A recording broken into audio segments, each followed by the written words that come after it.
بسم اللہ الرحمن الرحیم۔ السلام علیکم، میں ہوں محمد عثمان اور آپ دیکھ رہے ہیں پروگرام حرف راز اور مقبول جان کے ساتھ۔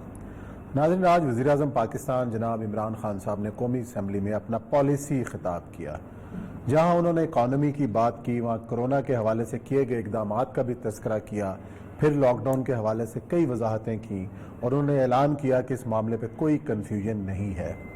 ساتھ ہی انہوں نے ایک بہت اہم بات کی، وہ اہم بات پاکستان میں اور خطے میں امریکہ کے کردار کے حوالے سے اور ساتھ ہی اسامہ بن لادن کے حوالے سے انہوں نے کہا کہ اس کو شہید کیا گیا۔ کیا یہ الفاظ سلپ آف ٹنگ ہیں یا وزیر اعظم پاکستان نے اپنے پورے تیقن کے ساتھ یہ بات کہی؟ اس پر بھی بات کریں گے اپنے پروگرام کے اندر اور ذکر کریں گے ساتھ ہی معیشت کا، جس میں اپوزیشن نے وزیر اعظم کو مناظرے کا چیلنج دیا ہے کہ وہ آئیں اور معیشت کے حوالے سے ہمارے ساتھ مناظرہ کریں۔ کیا آنے والے وقت کے اندر پاکستان کی معیشت کو جن چیلنجز کا سامنا ہے، کیا یہ سیٹ اپ اس پر پوری طریقے سے قابو پا سکتا ہے، بہتری کی طرف جا سکتا ہے؟ اس پر بھی اپنے ماہرین سے بات کریں گے، لیکن بڑھتے ہیں اپنے پہلے موضوع کی جانب۔ اور یہ صاحب، وزیر اعظم عمران خان صاحب نے آج جو خطاب کیا اس کی سب سے اہم بات یہ تھی کہ اپوزیشن اس کو خاموشی سے سنتی رہی ہے۔ آج ان کے کسی نے انٹرپٹ نہیں کیا، لیکن خطاب کرنے کے فوراً بعد جو ہے چلے گئے ہمیشہ کی طرح، اور جس پر تمام اپوزیشن نے کہا کہ جب آپ نے اپنی بات سنائی تو ہماری بات بھی آپ کو سننی چاہیے تھی۔ خواجہ آصف صاحب نے بات کی، بلاول بھٹو زرداری نے بات کی، لیکن جو سب سے اہم بات میں نے اپنے انٹرو میں بھی یہ کہی ہے کہ خاص طور پہ انہوں نے پاکستان کے حوالے سے امریکی کردار کا جو ذکر کیا ہے اور ساتھ اسامہ بن لادن کو کہا کہ ان کو شہید کیا گیا، اس پر بڑی لیدے ہو رہی ہے۔ پورے بھارتی پریس نے تو اس وقت واویلا مچایا ہوا ہے، انٹرنیشنل پریس کے اندر ہی بات ہو رہی ہے۔ کیا واقع سلپ آف ٹنگ ہے، زبان پھسل گئی وزیر اعظم کی، یا انہوں نے یہ پورے پہلے سن لیتے ہیں وزیر اعظم کی؟ میں پہلے بتا دوں کہ باقاعدہ کہا گیا ہے، اچھا، اور خاص طور پہ کہا گیا، اور یہ کہنا چاہیے بھی تھا، کہنا چاہیے۔ پہلے سن لیتے ہیں کہا کیا ہے، پھر اس پہ بات آگے بڑھا۔ سنائیں جی ذرا۔ میں نہیں سمجھتا کہ کبھی بھی کوئی ملک ایک وار آن ٹیرر میں ساتھ دے اور ان کا ساتھ دے، اور وہ برا بھلا بھی ہمیں کہیں کامیاب افغانستان میں نہ ہو تو وہ بھی پاکستان ذمہ دار ہے اوپنلی۔ مجھے کبھی نہیں بھولتا وہ بھی ایک ہمارے پاکستانیوں کے لیے بڑے دو شرمندہ واقعات جس میں ہم سب بڑے شرمندہ ہوئے۔ ایک ہوا جی، اسامہ بن لادن کو انہوں نے امریکن نے آ کے ایبٹ آباد میں مار دیا، شہید کر دیا۔ اس کے بعد کیا ہوا؟ ساری دنیا نے ہمیں گالیاں نکالی، برا ہمیں کہا، ہمیں برا بھلا کہا، یعنی ہمارا اہلائے ہمارے ملک میں آ کے مار رہا ہے کسی کو اور ہمیں نہیں بتا رہا، اور 70,000 پاکستانی مر چکے ہیں ان کی جنگ کے لیے۔ جی، اور یہ صاحب دیکھیں بالکل صحیح کہا۔ اس کی ایک بنیادی وجہ یہ ہے کہ آپ نے امریکہ کے ساتھ کھڑے ہو کے آپ نے اپنے 5-6 سال کے پرانے دوست اتحادی طالبان سے منہ موڑ لیتے ہو، آپ ان کو اسٹیبلش کرتے ہو، پکڑ کے حوالے کیا آپ نے سارا، آپ ٹریچری کرتے ہو، وہ ڈرون حملہ آپ کے ڈرامہ ڈولا کا کرتے ہیں، آپ کہتے ہیں نہیں ہم نے کیا ہے۔ یہ سارا کچھ ہوا ہے اس ملک کے اندر۔ اس وقت عمران خان کی پالیسی بالکل درست جا رہی تھی۔ وہ کہہ رہا تھا آپ کیوں مانتے ہو امریکہ کی غلطیوں کو؟ مسئلہ ذرا یہ ہے کہ کل تک ملا عمر جو تھا وہ آپ کا دہشت گرد تھا، نہیں امریکہ کا دہشت گرد تھا، اب وہ امریکہ کا جو ہے الہی ہے۔ اب اس کے سارے ملا عمر تو بات کی بات ہے، اس کے چھوٹے چھوٹے لوگ جن کے اوپر اتنے بڑی ہیڈ منی لگی ہوئی تھی، امریکہ ان کے سامنے کھڑا ہے، امریکہ ہاتھ باندھ کے کھڑا ہے کہ خدا کے لیے ہمیں جانے دو یہاں سے۔ مسئلہ ذرا یہ ہے کہ اس وقت پاکستان کے کچھ شتونگڑے جو ہیں نا ان کو آگ لگی ہوئی ہے، انڈیا کی بولی بول رہے ہیں۔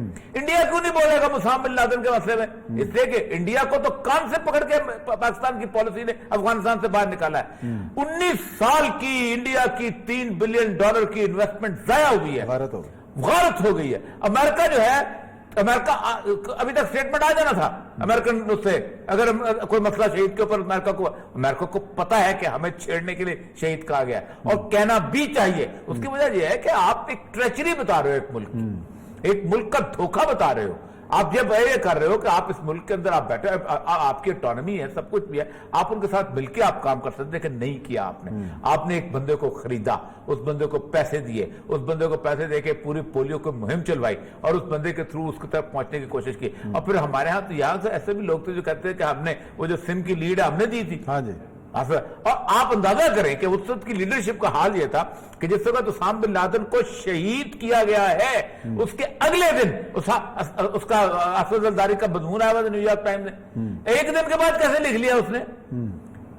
اتنے بڑے تو کمال کا، وہ چھپ بھی گیا، وہ کاپی میں بھی لگ گیا، اور سب کچھ ہو گیا، اور 12 گھنٹے کا فرق بھی ہے، اور سب کچھ بھی ہر چیز ہو گیا تھا۔ مسئلہ سارا یہ ہے کہ پاکستان، وہ کہتا صحیح ہے، دیکھیں آپ عمران خان کو باقی ساری چیزوں میں ناکام کہیں یا نہ کہیں، لیکن foreign policy not because of Imran Khan, because of this region. Imran Khan ہم کو ایک جیسے کہتے ہیں لوز بال ملا ہے اور اس نے چھکا چلایا، اور لوز بال کس کی وجہ سے ملا ہے؟ افغانستان میں طالبان کو وجہ سے۔ اس لوز بال میں ہوا یہ ہے کہ پاکستان ایک دم، یعنی وہ پاکستان جس کو سامنے لوگ کہتے تھے کہ ہم تمہیں ٹھیک کر لیں گے ٹرمپ جیسے بندے، وہ کہہ رہے ہیں پاکستان سے بہتر تو ہی لیکن پالیسی کی بات کی ہے تو خان صاحب کی جو پالیسی ہمیشہ سے یہ رہی ہے، خاص طور ڈرون کے حوالے سے، طالبان کے حوالے سے، اسی وجہ سے ان کو طالبان خان بھی کہا جاتا ہے۔ دیکھیں ایک اور بات بتاؤں، میں بڑا قائد میں کلیئر کرتا ہوں، آج جو مصطفیٰ کوکر کا بدن کا بیان آیا تھا کل کا، ایک بات بتاؤ، میں پوری ذمہ داری سے کہتا ہوں کہ القاعدہ نے پاکستان کے اندر کوئی بندہ نہیں مارا، نہ دھماکہ کرایا، ٹی ٹی پی نے کرایا، ٹی ٹی پی نے، القاعدہ نے کبھی اس کو اون بھی نہیں۔ القاعدہ کا ٹی ٹی پی کے ساتھ الائنس نہیں، تھا، میں بتاتا ہوں اس سے ساتھ وہ بھی شروع ہوئی، بالکل حکیم اللہ محسود کے مرنے کے بعد ختم ہو گیا تھا، ختم ہو گیا تھا۔ حکیم اللہ محسود نے جتنا بڑا کام کیا تھا ان کے ساتھ مل کے، وہ جو افغان انٹیلیجنس کے سپاہی مارے تھے، وہ بھی اس لیے کہ لیکن اوریہ صاحب جو ان کا جو مجلہ تھا نوائے افغان جہاد، اس کے اندر پاکستان میں عسکری کارروائیوں کو آن کرتے تھے القاعدہ والے؟ جو نوائے افغان جہاد میں القاعدہ نہیں آن کرتے، ٹی ٹی پی آن کرتے، اس کو چھاپتے تھے، وہ یہ بات ہے آپ کی۔ لیکن مسئلہ سارا یہ ہے کہ جب سے انہوں نے 2007 میں پاکستان کو ہیڈ کوارٹر ڈکلیئر کیا تھا، اس کے بعد پھر پاکستان کے خلاف انہوں نے کوئی بات نہیں کی۔ جو ان کا ایک پالیسی ہے کہ جس جگہ، لیکن جو ہماری ریاست کی پالیسی رہی ہے القاعدہ کے خلاف تو بڑی دو ٹوک تھی، اس کا مطلب ہے کسی کے دباؤ میں، کسی کے دباؤ میں اس ریاست کی ساری پالیسی کو میں ہمیشہ سے کھڑے ہو کے کہتا رہا ہوں کہ یہ غلط رہی۔ آپ نے اتنا نقصان کیا پاکستان کے، اپنے اس کا آپ تصور نہیں کر سکتے مشرف دور کا۔ لیکن اسی ریاست کی تو پالیسی ہے کہ جو 19 سال کے بعد بھارت کو نکلنا پڑا افغانستان سے۔ نہیں، اس وقت نہیں نکلا پڑا، وہ اکیلی جنگ لڑی ہے طالبان۔ آپ سوچ نہیں سکتے، دیکھیں میری بات سنیں، ہوا یہ ہے کہ آخری دور میں جب مشرف صاحب رخصت ہوئے ہیں، اس کے بعد جو پاکستان کی ریاست کی پالیسی ہے، اس نے زخم دھوئے ہیں ہمارے۔ اس سے پہلے عبدالرحمان ضعیف نے مجھے کتاب بھیجی اپنی کہ مجھے اس کو دیکھیں، اس کو دیباچہ ترجمہ ہو رہا تھا، دیباچہ لکھ لے۔ آپ سوچتے ہیں کتنی تلخی ہے اس کتاب کے اندر۔ اچھا، اور یہ سب یہ جو آج خان صاحب نے بات کی، ایسے آپ عبدالرحمان ضعیف پر ایک پروگرام میں آتا ہے، یہ پالیسی شفٹ ہوا ہے۔ ہیلی کلنٹن نے بھی ایسی بات کی ہے، ہیلی کلنٹن طالبان کے بارے میں نہیں، مجاہدین کے بارے میں، مجاہدین کے بارے میں کیا نہیں، طالبان کے بارے میں نہیں کی، ہم نے پاکستان کو تنہا چھوڑ دیا، پاکستان کو بیچ منجدار میں چھوڑ دیا۔ کچھ کب چھوڑا؟ 1988 میں۔ اس وقت ملا عمر جو تھا، he was a young man، وہ تو ابھی 1988 کے اندر مجھے یاد اچھی طرح کہ چمن کے اندر ایک مدرسے میں آتے ہوتے تھے مولانا عمر عبدالقدیر صاحب کے، اور وہاں کچھ درس دیتے ہوتے تھے، اور پھر کندھار واپس چلے جاتے تھے، اور ملا عمر جنگ آتے، اس کے بعد وہ جہاد لڑنے گیا ہے عبدالرسول سیاف صاحب کی پارٹی کے اندر، اور ان کی ٹانگ ایک تھوڑی زخمی ہوئی تھی، آنکھ وجود ہی نہیں تھا۔ اچھا، اب امریکہ کا رد عمل کیا ہو سکتا ہے؟ کچھ نہیں ہوگا، کچھ نہیں ہوگا۔ میں آخری پارٹ میں بتا رہا ہوں کہ طالبان کے ساتھ، کل امریکہ کے ساتھ طالبان نے ہوا کیا ہے، اور امریکہ کی صورتحال کیا بنی ہے، اور امریکہ کا جو اوقات ہے وہ کتنی زیرو ہوئی ہے وہاں پر، اب کچھ نہیں کہے گا امریکہ۔ اچھا چلے، یہ تو ساری بات چیت ہوئی ہے اس حوالے سے، اپوزیشن نے اس بیان کو کس طریقے سے لیا ہے، اس پہ پہلے بلاول بھٹو زرداری کی بات سنتے ہیں، سنائے جی۔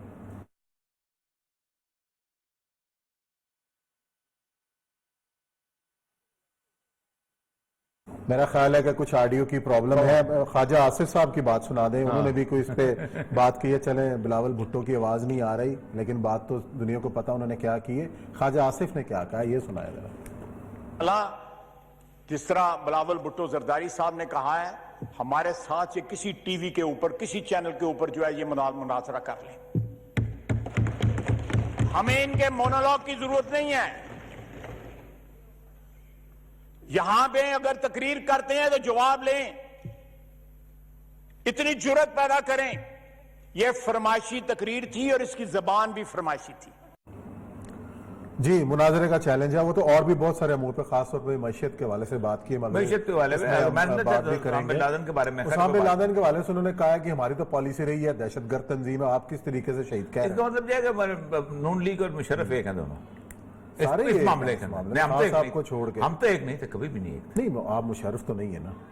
نہیں جو بھی تھا، جہاں لوگ تھے جو آواز بلند کرتے تھے. میں تو اس میں مولانا فضل الرحمان کا قائل ہوں کہ امریکہ اگر کسی کو کتے کو بھی مارے گا تو میں کتا کو بھی شہید کہوں گا. سید منور حسن بھی یہی کہتے ہیں. منور صاحب یہ کہتے ہیں.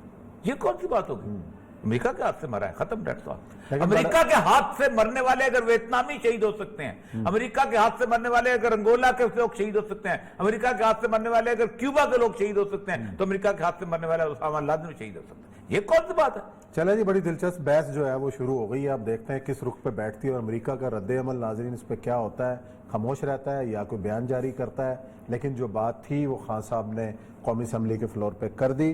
آگے بڑھتے ہیں، بریک کے بعد ذکر کریں گے جو خان صاحب نے معیشت کے حوالے سے بات کی ہے اور اپوزیشن نے انہیں مناظرے کا چیلنج دیا، کیا اس تمام مشکلات سے نکل پائیں گے؟ یہ بات کریں گے بریک کے بعد.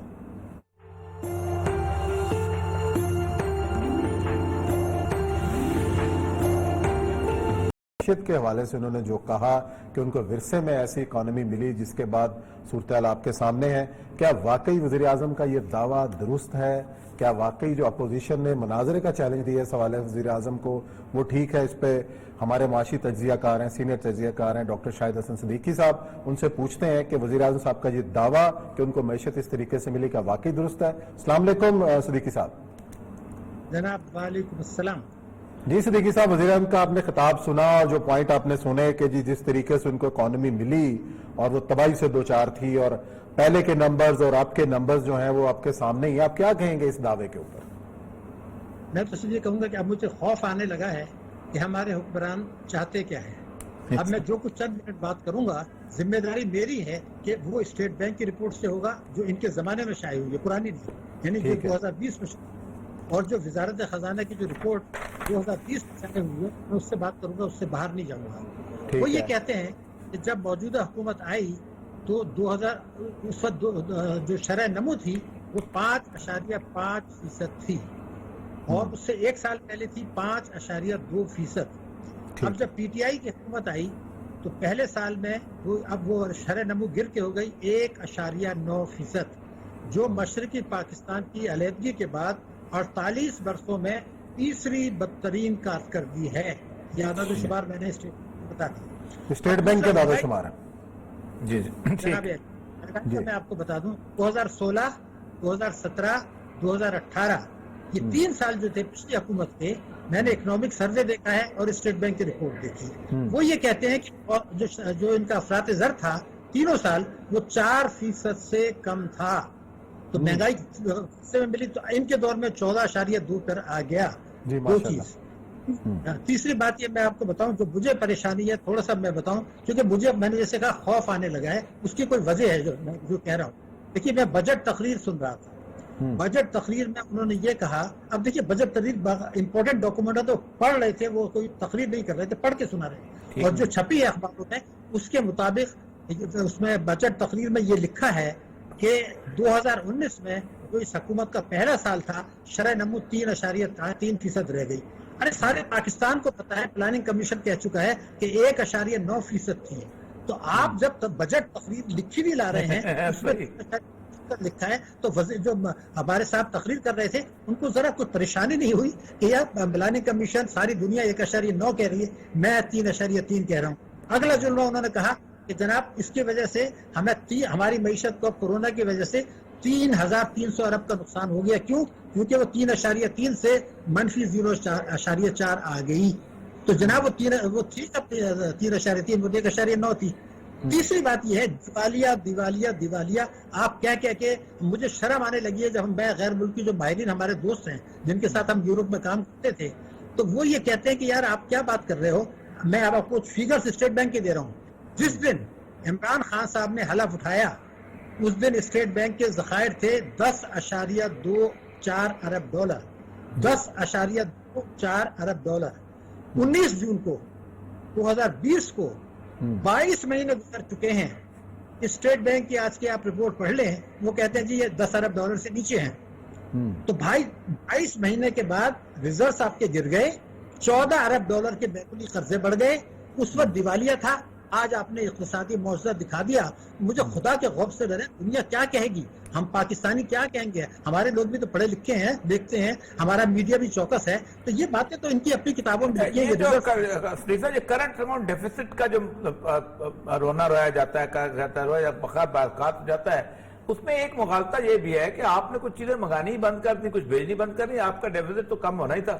کوئی یہ مسئلہ بھی ہے. محترم مغالطہ نہیں ہے, واقعیت ہے. جب آپ مشینری کی امپورٹ کرا دیں گے, یا تو آپ کہتے ہیں میری برآمدات بڑھ گئی. دیکھیے میں آپ سے عرض کروں, آپ نے اہم نقطہ اٹھایا ہے. میں ذرا سا چونکہ آپ کو تو پتا ہے لیکن پورا پتا ہونا میں اس لیے چاہتا ہوں وضاحت کر دیں. نہیں, گزارش 124 روپے کا ڈالر تھا, سب کو پتا ہے. اور اسٹیٹ بینک کی رپورٹ موجود ہے کہ یہ ہمارے زمینی حقائق کے مطابق ہے 124 روپے. آج بھی 168 پر آ گیا. تو یہ جو 24 سے 168 پر آیا ہے, یہ بھی کیا پچھلی حکومت کے کھاتے میں جائے گا؟ اسٹیٹ بینک تو یہ کہہ رہا تھا.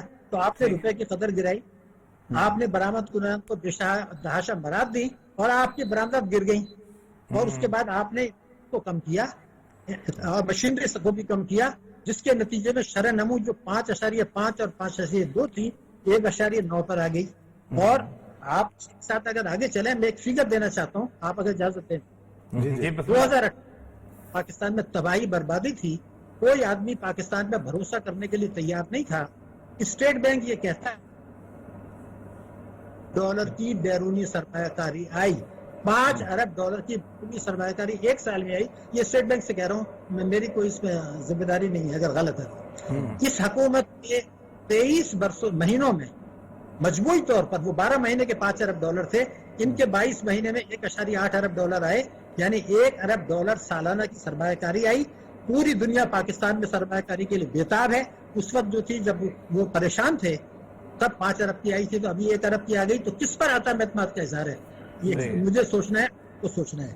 مگر جو چیز میں آپ کو بتانے والا ہوں, اسی بجٹ تقدیر میں یہ لکھا ہے کہ اسٹاک ایکسچینج میں کمال ہو گیا اور دنیا کی بہترین کارکردگی والی معیشت قرار دے دیا تھا کسی زمانے میں بلومبرگ نے.